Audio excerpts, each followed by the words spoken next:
Salom do'stlar, kanalda yangi bo'lsangiz obuna bo'lishni unutmang. Barchani Xudoyim o'z panohida asrasin. 8-mart xotin-qizlar kuni muborak bo'lsin. Muhtarama onaxonlar, hurmatli opa-singillar, siz azizlarni bugungi nafosat bayrami bilan chin qalbimdan tabriklayman. Barchangizga sihat salomatlik, xonadoningizda tinchlik omonlik, fayz va barakat tilayman. 8-mart qanday ob-havo kuzatiladi? O'zgidromet bugun ob-havo prognozini ma'lum qildi. Bugun kunduz kuni yog'ingarchilik kutilmaydi. Faqat Toshkent viloyati va Farg'ona vodiysi viloyatlarining ayrim joylarida biroz yomg'ir yog'ishi kutilmoqda.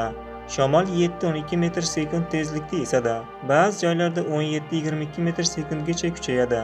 Navoiy viloyatining ayrim joylarida 25-30 metr/sekundgacha kuchayishi mumkin. Harorat 10-15 darajalik bo'ladi.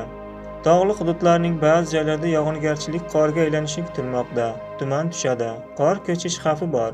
Shamol 7-12 metr/sekund tezlikda esadi. Ba'zi joylarda 13-18 metr/sekundgacha kuchayishi mumkin. Harorat esa 0,5 darajalikni tashkil qiladi.